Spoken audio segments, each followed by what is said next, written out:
Welcome to Casa Fuzetta, the House of Stories, with me, Tara. And me, Kate.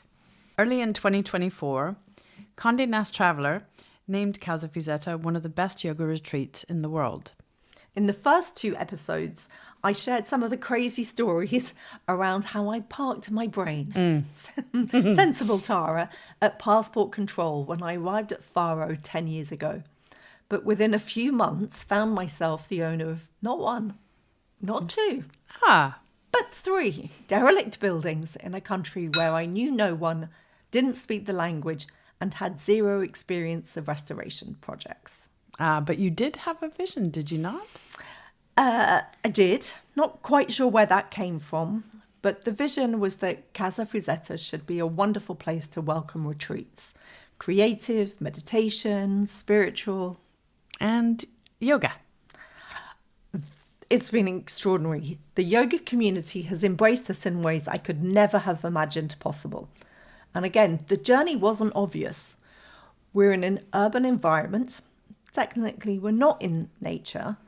But chatting to friends who'd been on retreat, I learnt that as much as they loved being in the peace of nature on a remote hillside, quite quickly they needed some time to themselves and to escape from the group. And it could be quite a military exercise, getting everybody coordinated to get a car, coordinate on keys and timings and who wanted to do what when. So one of the beauties of Casa Fuzetta is that we're in the heart of the old town of Olhão.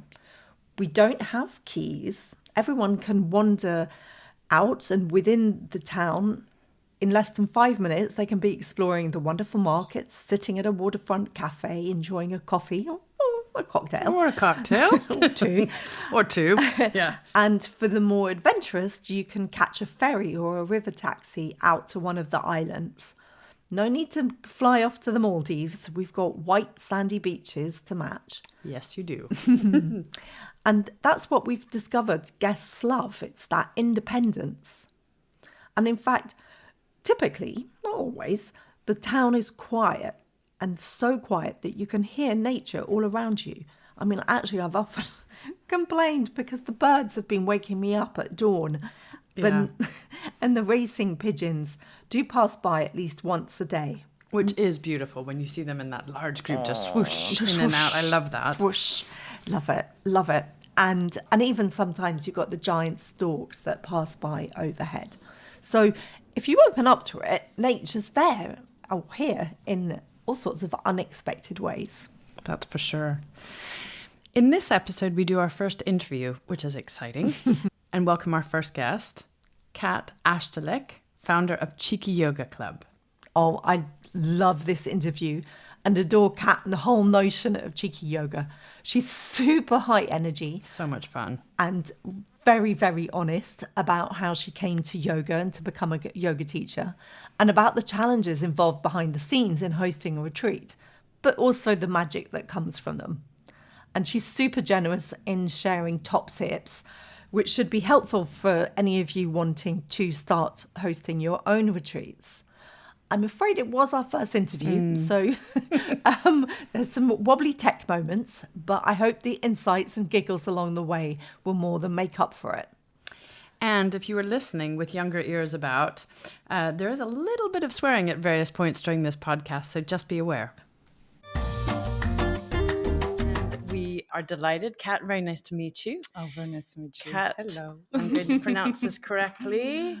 Achtelik. Achtelik, you nailed it. I nailed it. I nailed it. My Polish is very good. Who is owner, manager, designer, runner, creator, inspirer for Cheeky Yoga, correct? Cheeky Yoga Club, Cheeky yeah. Yoga Club. Yep. Okay. And a friend of Tara Donovan's of Casa Yes, Fuzetta. that's my favorite role. Let's start with the drink. Let's start with a cheers. Let's just start with Cheers. Exactly. Well done.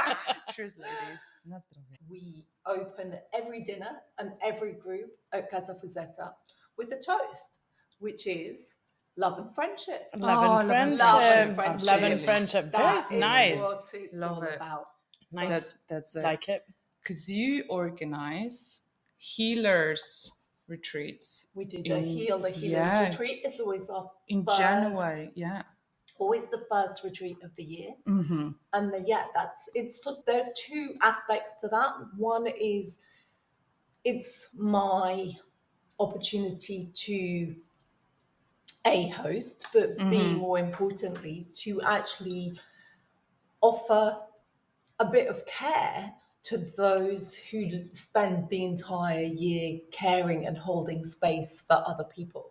Yeah. So it's actually, there's this whole philosophy that you need to fill your own cup before you share it with others. That's the intention behind the Healers, is to say, come to us and we will help you fill your cup and set you on the path for the year. But actually also it feels like it's a really good start to the year. It sets The tone. it sets the tone, it sets the intention for the year that comes. It's good. Yeah. It's really good. And every year we've been amazingly lucky with the weather, and it's, let's play Hunt the Cloud. It's really good. Oh, fantastic. What's your favorite part about hosting? Hosting In general, not only at Casa Fuzetta, like in life, when you host like dinners, when you host your friends, what's your favorite part about it? Actually, I'd say I'm not that great a host. Which I disagree with. No, but because I suppose because I'm an introvert, it's not my natural. Hosting actually isn't my natural element, and there is part of me that finds it takes a lot from me. So actually, part of my challenge is finding a way or making sure that my cup is full before I host anything, because otherwise I can find it takes a lot from me, because when you're hosting, you want to craft and create and create amazing experiences is again slightly Memories? the wrong word, but memories. You want everybody to have a good time, so you put a lot of energy in to creating that situation, and you love all of the people coming in. And what I really love is, I think, when you get an extraordinary bunch of people around the table who don't actually necessarily know each other, but suddenly the conversation sparks. And actually one of the reasons that I love Casa Fuzetta in particular, because somehow or other it holds space and protects energy in a way that makes people feel confident and comfortable enough to explore new ideas. Not only to explore, but also to start to express and explore for themselves, and in the open as opposed to internally, ideas that they might not in other locations feel that they can. There's something very empowering about the space that gives people the confidence to try new things, explore new ideas, test them out without that same sense of judgment in other places. Now, how that then expresses itself, that for me is what's really exciting. I love the opportunity to get those gatherings of people that then explore new things, and what comes from that, and the energy that builds from each other and the people interacting with each other. That is great, and that's what comes from the Healers and the workations that I host, is you get these people together, or when it's an eclectic group of friends, or sometimes also we bring together people from the wider community, which I always find strange, because sometimes they're all Portuguese, but they haven't met each other than through us. And you go, okay, this is. So that is what I find exciting. So that was a very long-winded answer. No, I think it's a really interesting answer as well, because it's the same kind of concept that we were talking about earlier. When you give into the universe and something comes together, and somehow all power creates a vortex that allows something to happen, whether that's an explosion or whether that's an opportunity you pursue, or whether that's the conversation that happens or the connection between people. Because I have definitely felt that. The very first retreat, very first experience at Casa Fuzetta, we were lucky enough to join. There were loads of people we didn't know. And it was one of those moments where you come together, and You have that little bit of apprehension. There's a little bit of tension. You're anxious and excited at the same time. And then you come into this space, which I agree is protective and nurturing. And all of a sudden you breathe and healing and you breathe and you find your feet a little bit and you test the waters a little and you push the wall a little and then you come back and then you start to have conversations and you tentatively put something out there and you realize somebody grabs onto it and they agree with you. And all of a sudden you're away and you think, or they disagree with you, but you're having this really great conversation, which was also, I thought, amazing. And I think it's part of creating the space that enables that to happen. Yeah. Did you stay friends with any people you met there during this retreat? Yes, although Amazing. funnily enough, it's to Tara's point that I'd say yes, but really only have seen them again at Casa Fuzetta. So it's again, it's this connection that happens.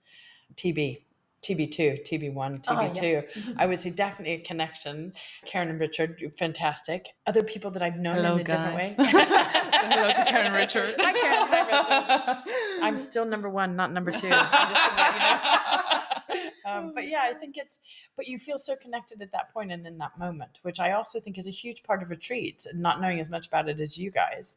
And Kat, what about you? Like when you created the retreats, for instance, did you have that same sense of people coming together and connecting in a way that you hadn't expected or you'd seen before?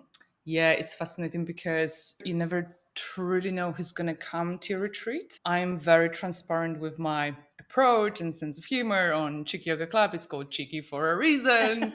So I assume that I will not attract people who are into more serious expressions or more traditional expressions of yoga, like teaching yoga.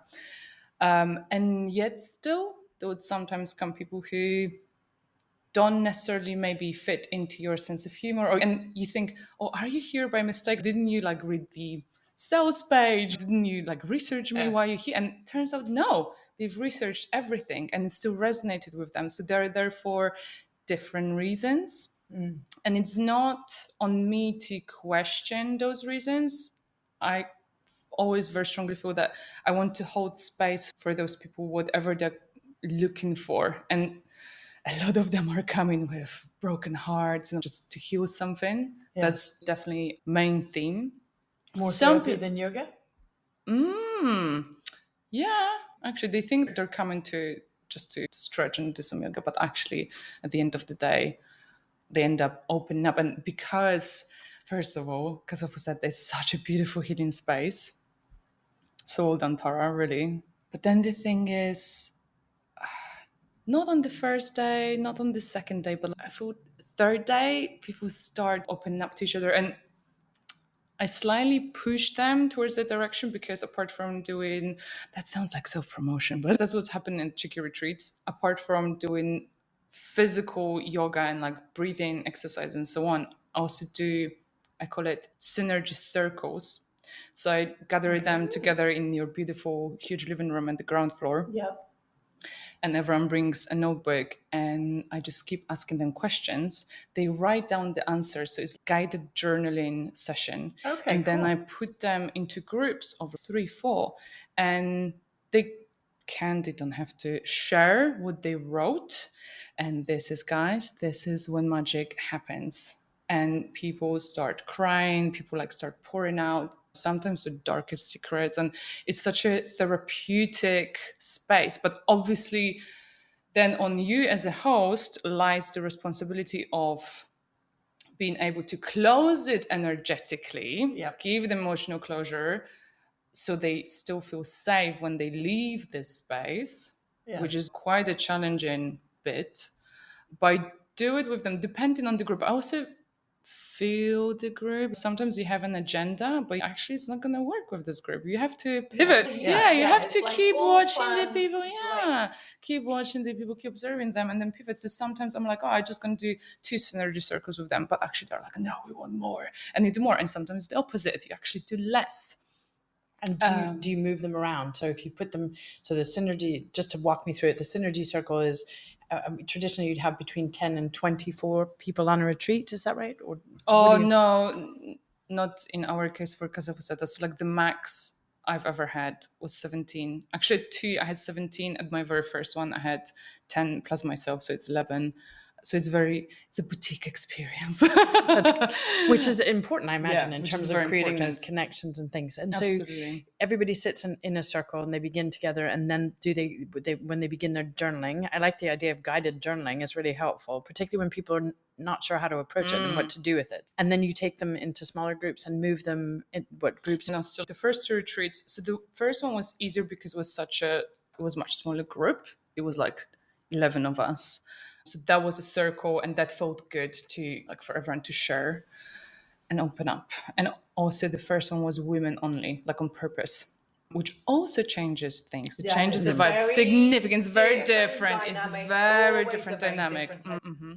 And then second retreat was 17 people. And I would say it's a lesson. It's not a mistake. It's a lesson. I still did group sharing. And actually, that was too much. It was too many people. It was too It's big hard of a for group. everybody to get a moment, isn't it? So as well? everyone did, time-wise, everyone did, but they felt very exposed, and I saw that it was very difficult. It's an experience for them too. Like they had to push through a lot of discomfort to actually share with the entire group, which I'm sure is a precious lesson for them too.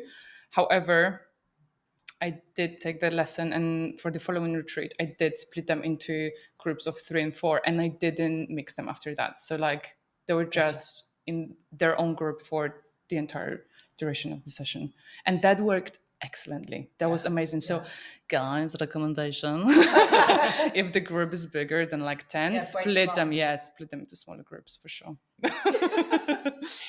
So in total, how many have you done?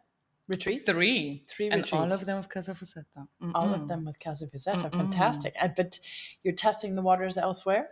I am this year, actually, next month. Next month is my first retreat outside of Casa Fuzetta in Italy, in Tuscany. And then in October, outside of Lisbon.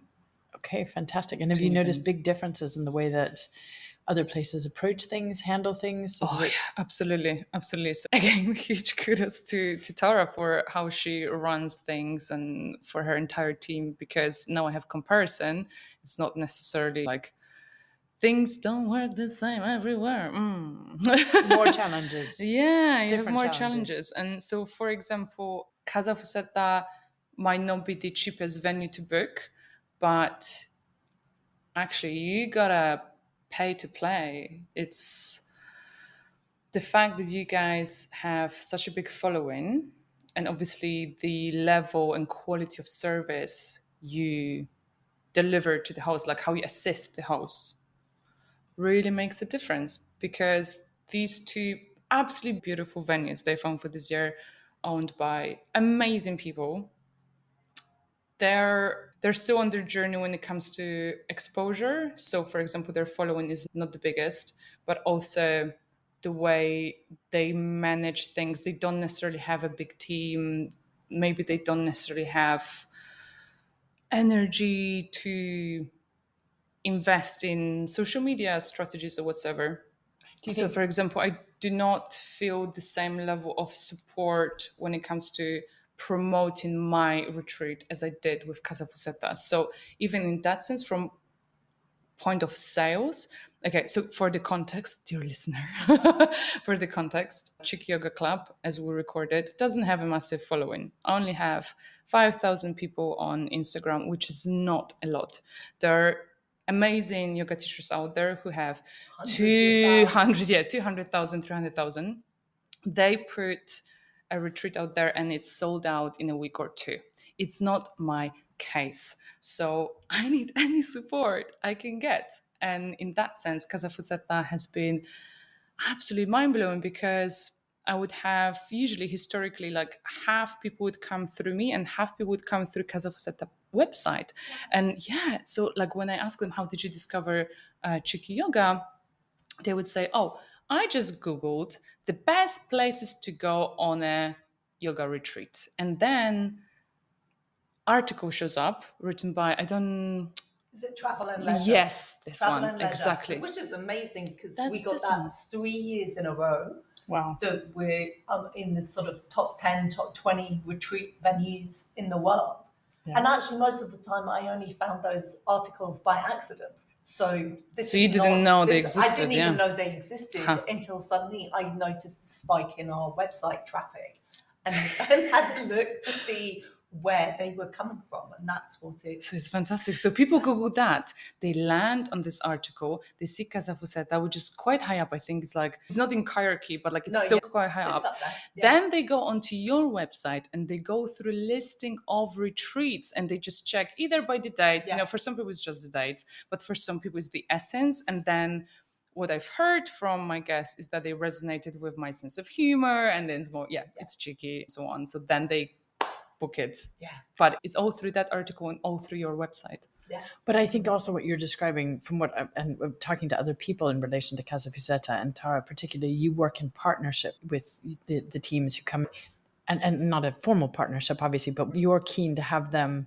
succeed and leverage the benefits of the house. Yeah, of course. I'm always super conscious that we are definitely not cheap, but we try and deliver value for money.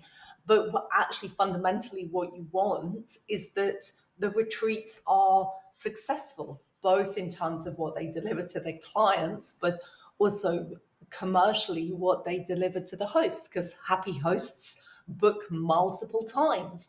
And Kat's been with us 3 times, but other retreat leaders have been with us 7 or 8 times. And again, selfishly from my side, makes life a whole lot easier when I'm dealing with somebody who has been to us before, rather than helping people who are coming to do their first retreat. That's a whole another level of work. But fundamentally, it's about, that's the quid pro quo. That I want everybody coming to have an extraordinary experience. And part of that, I'm really conscious of the energy that it takes to hold space once you're there, but also the stress of organizing this and promoting it. So if we can help in that way, of course we would. It makes total sense. But I think it also comes back to the point earlier about community, and you're building through that connection, through that energy, you're building those connections, building community, and just opening it up. We've become friends. You know, so many of the people that have come both as guests and as retreat leaders, we're in touch the rest of the year on other stuff for other reasons now. Yes. And my kids are always teasing me about, but hang on a minute, you shouldn't be meeting people via Instagram. Don't She's at it again. But actually, for example, in Olhão, almost all of that community of people who have become really good friends, we've met because of Instagram. Or you could say because of Casa Fuzetta. Yes, but it's all of it. But I suppose, the point is it's not just book and then you on your own. The whole point is it's about community, because actually, we were having a conversation pre-recording. At the end of the day, money, fine, but that's not what keeps you warm and satisfied. What makes people happy is community. Connection. Community. Absolutely. And bizarrely, of course, we're in an age where everybody is criticizing social media. And I totally get for why, and see, on the one hand, the damage it can do. But I can also say that thanks to social media, it has opened a whole new world of connection with people that has then translated into sort of in real life community and connection. And so I could have done it without it. And but it's the tool, not the end result. Sorry to interrupt you, but I think that's exactly one of the things that's always impressed me, is you really embrace the tools, you've used the tools, but what you've ultimately done is connect with human beings, and through that process made that connection stronger. And all of the ideas, those notions of find your tribe. Find your tribe, find those people that you can feel the energetic connection and resonance with people. It's bizarre. I can't really quite explain it. And on paper and rationally, one would say that shouldn't happen. But that's been part of the learnings with Casa Fuzetta, is that you go from head and engage heart, and you get grounded and you open yourself up to other things. Absolutely. And also that trust. The trust. Trust. The trust. Because you manage Instagram by yourself, right? Yeah, I do. Which I find massively impressive. Me too. Absolutely. The fact that you didn't hire anyone to do it, you do it by yourself. Like, yeah, I started with a sort of literally like that blank screen going, okay, we have 0 followers and a complete blank page and no photography and nothing. And look at you, you're doing the reels now. You're doing the reels. No, she's after game. Totally after game. Actually, I've only got through week 1 of a 3-week Reels Rockstar course, which I supposedly started in January. And that's but I think this is it's so illustrative of the whole Casa Fuzetta journey for you. It's okay. I'm here now. I'm looking at this. I think, Kat, you've expressed something pre-recording similarly, which is I find myself in this situation. I find myself faced with whatever it is. And all right, I'm going to take a deep breath. I'm going to open up my heart and my head. I'm going to figure it out. And I'm just going to go for it. And I think your word, Kat, words were trust the process or open to the universe or surrender. Whatever it is, it's being open to that experience that enables you to be your best, to do your best, to learn, to embrace, to engage, whatever it is, and make it happen. And somehow, I don't know, I always say in the creative process for me, it's like you're not really in charge of it. It just takes you over and happens, and you somehow at the end of it spit out some sort of something. And if you're lucky, it works. And the kitty spit it out stuff just half an hour ago. that was pre-recording.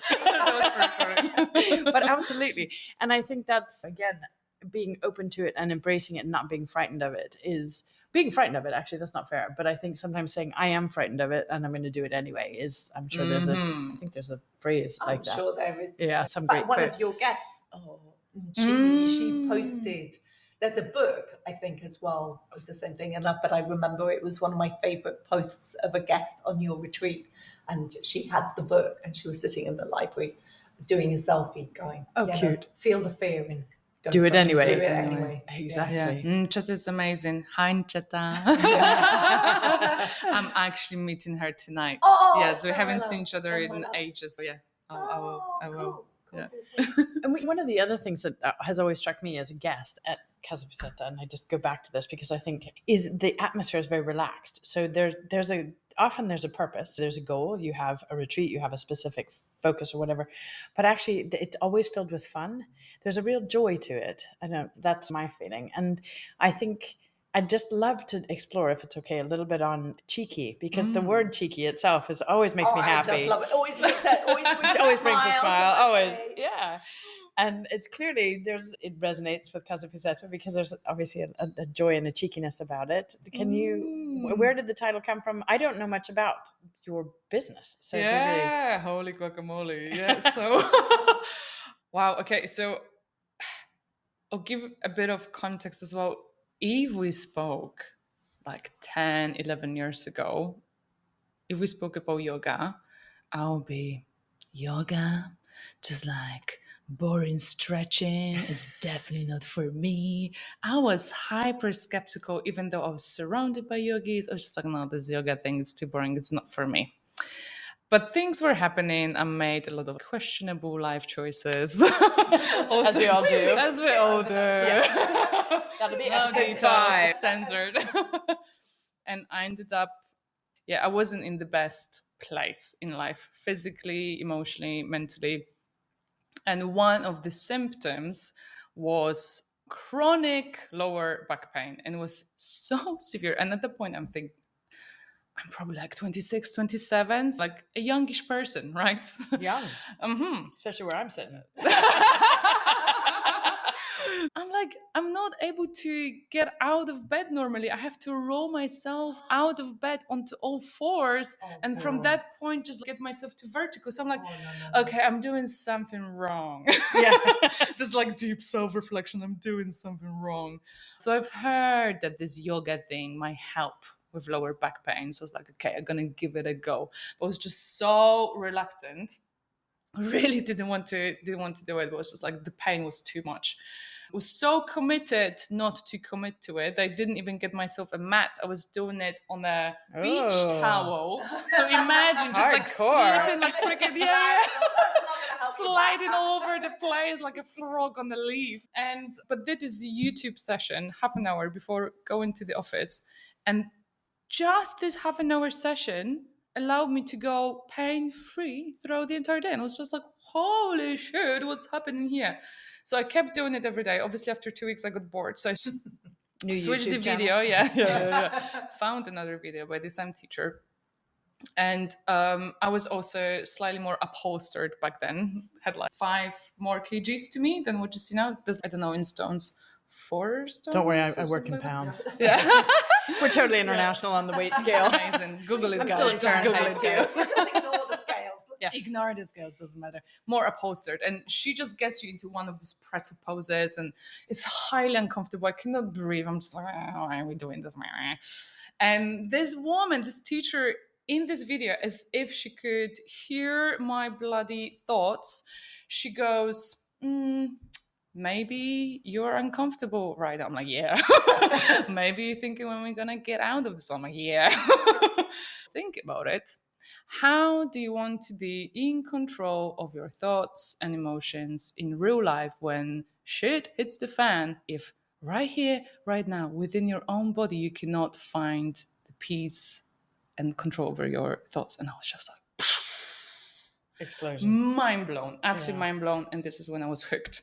So I came to yoga for like fixing my lower back pain. I stayed for just insane emotional, spiritual journey. And then I went just straight from there. I went on to doing yoga teacher training.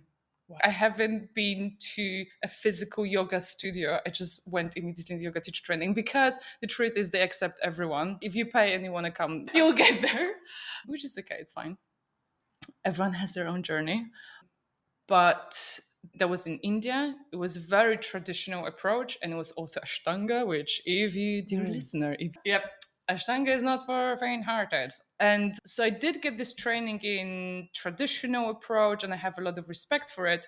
At the same time, I know also because I was a skeptic, hardcore skeptic before, I know how intimidating it might be. Yeah.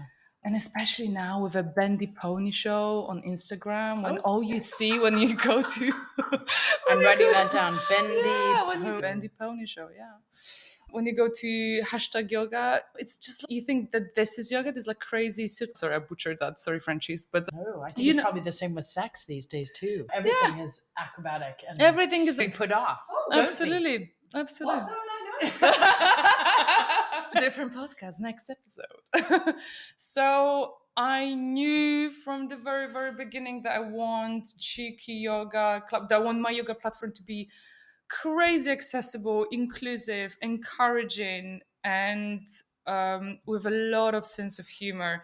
And this is not to disrespect the traditional approach to yoga. This is not to disrespect anyone, really. But I also found that this is, for many people, foot in the door on their yoga journey. And I'm very proud of the fact that I have a lot of people who landed either on my website or Instagram account or retreats that have never done yoga before. So literally at every retreat, I have someone who comes who's... I've never been to a single yoga class, and you're the only person. But Cheeky Yoga is like what convinced me to give it a go. That's exciting. Which is, I'm very proud of it.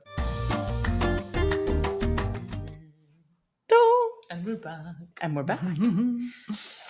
Yes. So confidence. So you said arrogance, or is it confidence? So coming out of the first one, how did you know, or what gave you the leap of faith to book straight away? A retreat. Yeah. To book a retreat when you don't really have a following, when you don't have experience. Yeah. So the very, very first retreat,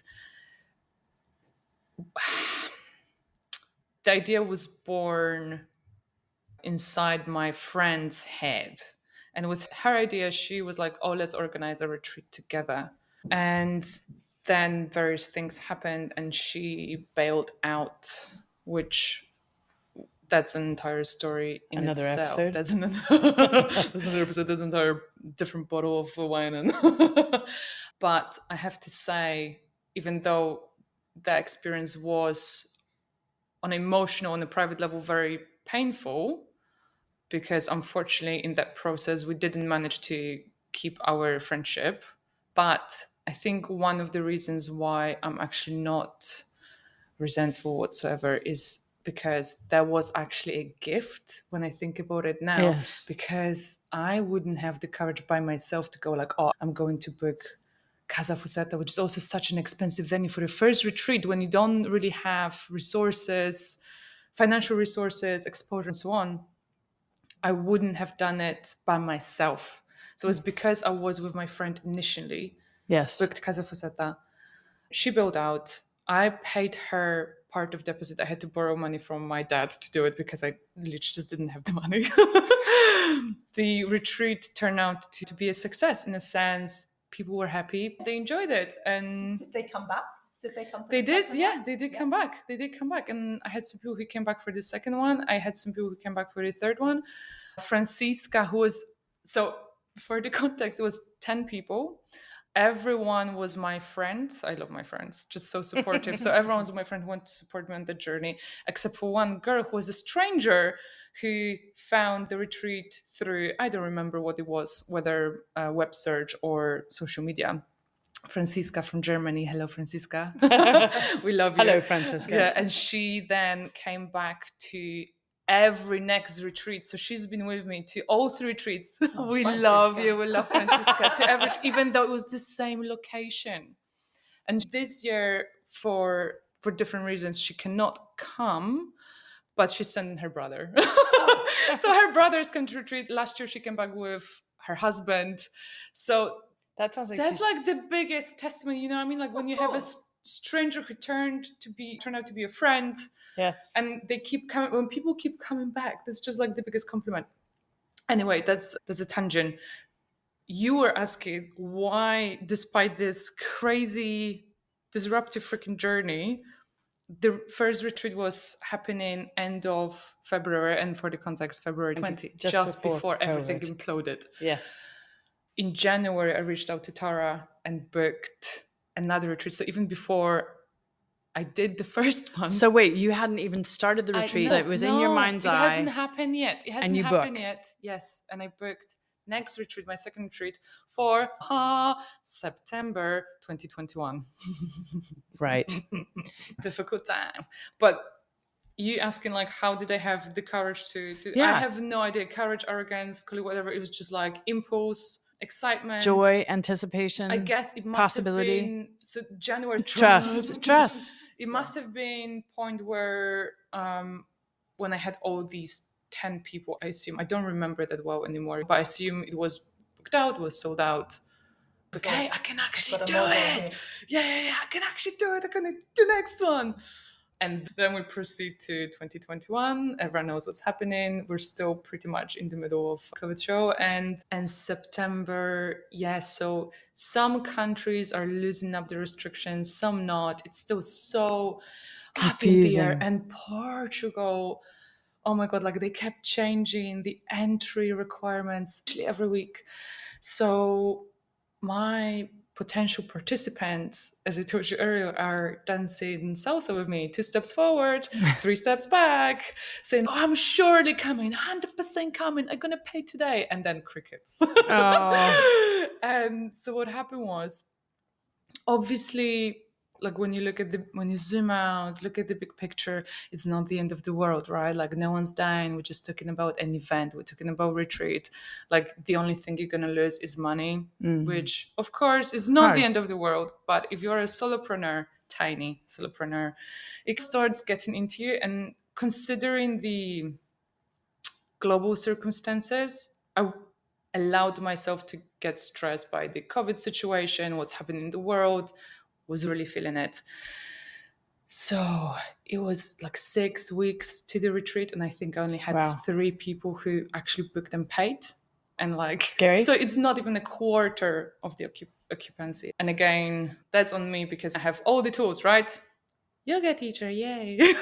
I have all the tools to know how to deal with stress and whatnot, and still failed at that, which is a precious lesson. It's a precious lesson. It's a precious experience to see how far you can push your own nervous system and submit to the cortisol, submit to stress, and what happens then, because you just over dramatize everything. So I was in a very bad place. Right. Generally, it was a possibility that I'm not gonna sell this retreat. There's gonna be just massive financial loss, and that's what it would be. Anyway, got a panic attack, called Tara. I was like, Tara, I cannot do it. I'm gonna cancel the retreat. Do you think you could find like some private people who would book it for holidays? Blah, blah, blah. Just basically trying to save any money, sell it to someone else this spot. And Tara was like, well, yeah, theoretically I could check, but. And she then had like therapy session with me. Super sweet, freaking sweet. Half an hour on the phone with me. Very helpful, and convinced me to just do it. Whatever happens, just to do it. And deeply practical. That's one of the other things. Very practical, very grounded. Your energy as well in all of it. I don't know. That's actually interesting. I would love to know what you were feeling in the moment during that call. That would be good to know the other side of the story. But to me, whatever you were going through, you sounded very grounded, no, it's okay. Like, you really made me believe that it's not the end of the world. We've got this. And I actually felt like we are a team. I really felt like you are on my side, which is priceless. Shared energy, priceless. shared positive energy, isn't it? Absolutely. And so that was deeply freaking spiritual experience, because that pushed me to actually believe that You could do it. not even that I can do it, because I've done my part. I really tried to sell this retreat. I was reaching out to people. I've done my part, and it seems like I hit this ceiling with what I humanly could do.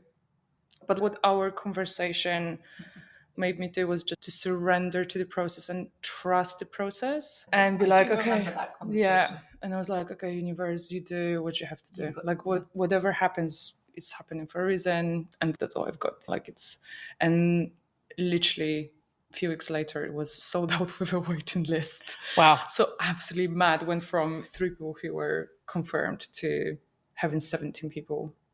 And was that as a result of the marketing? Was that as a result of Casa Fuzetta marketing combination? We haven't changed anything. Like, on the marketing level, we changed nothing. Nothing happened.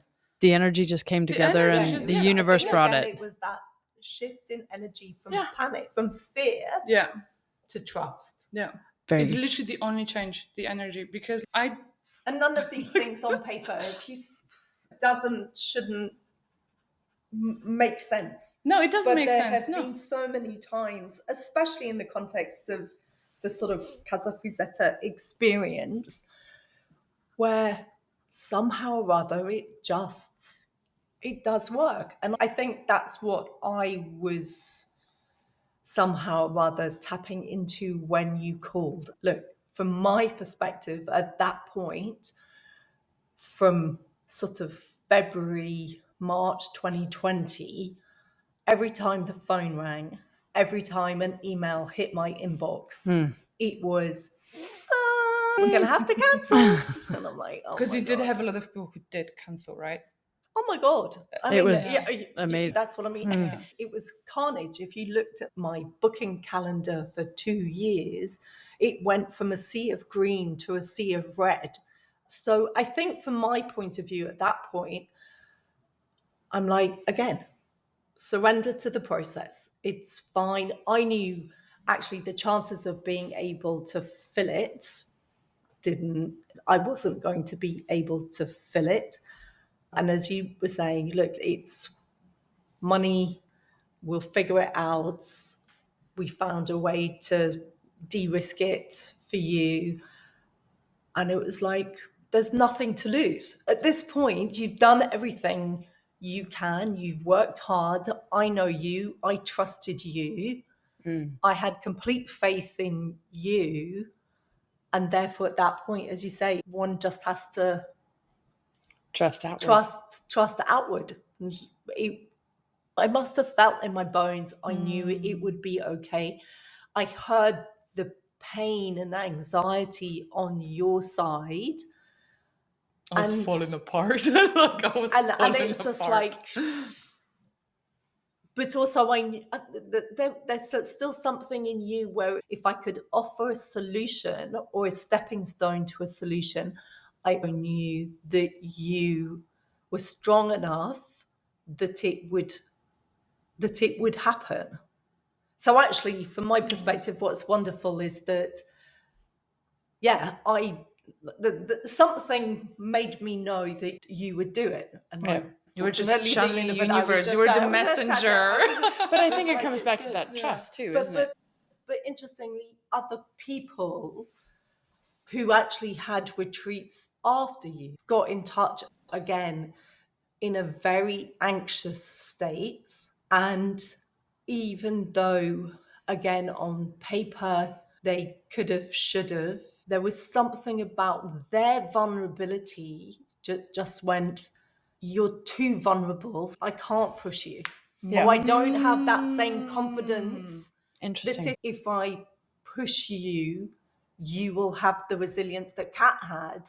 So I actually Let them go. I let them go. Interesting. Okay. So that's something again, it's always intuitive, and that's the thing that I've learned over the years to Trust your really gut. trust is that intuition and that vibe, that energy, however you want to describe it, to go, and I am grounded in a family dynamic situation, and everything that we do, the others are up in, what shall we say, the clouds, but I'm the grounded one. Yeah. So I do feel that. But you have a strong intuition, don't you? I have strong intuition, which I now have much greater confidence in trusting. I was going to say greater trust in. Yes. Yeah. What was your journey with that? Did you have a breaking point in like where, for example, you didn't trust your intuition and there was a hard lesson? Or like, how did you come to be so in touch with your intuition?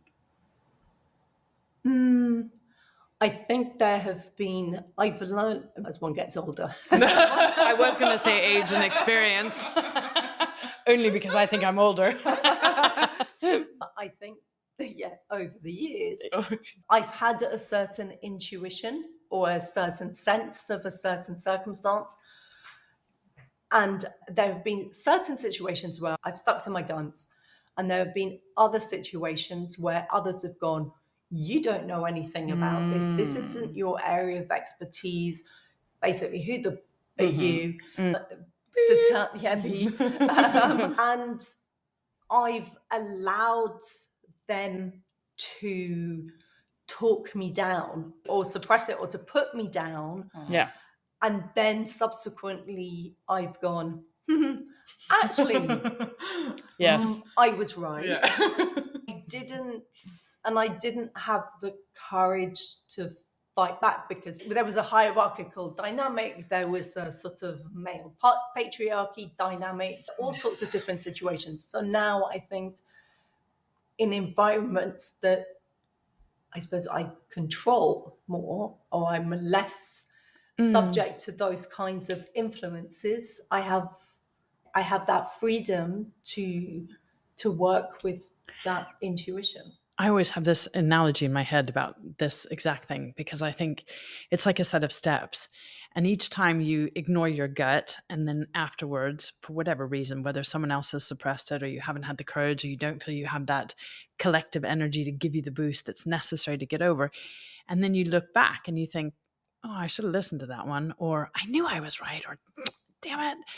Each one of those creates a step. And I think that's the step in the journey. When you get to the top of that and you can look around, it doesn't necessarily mean that the steps are always solid, but you look around and you think, I can see better now. I'm up on top of this and I have to listen to my gut in order to go further. And I think it becomes an imperative where it's been an indulgence perhaps before.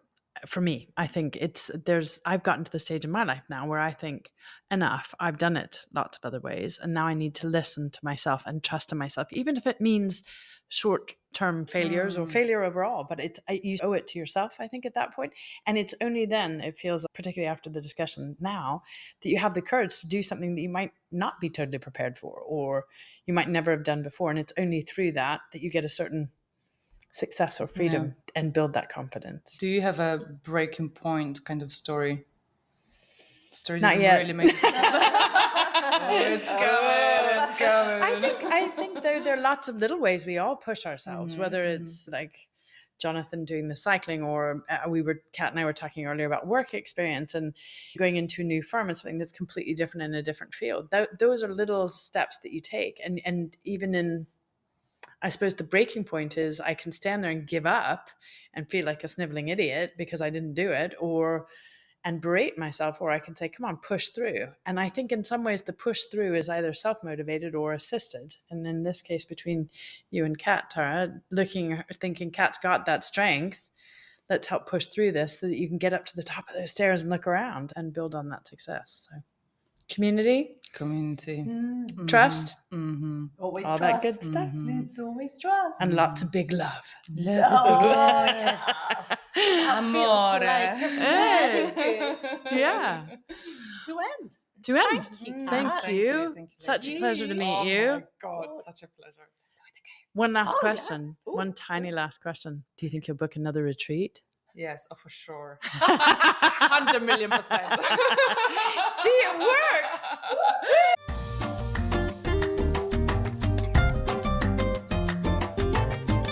I hope you loved meeting Kat as much as we loved recording the interview. In the show notes, we've added links to Kat's Cheeky Yoga Club website and to the pages where you can find details of all the retreats taking place at Casa Fuzetta between now and the end of 2025, and some of the other things we mentioned during the interview. In our next episode, we invite you to join us in Olhão for a walk to the markets and the experience of bumping into a neighbour along the way. It's a funny one, that one.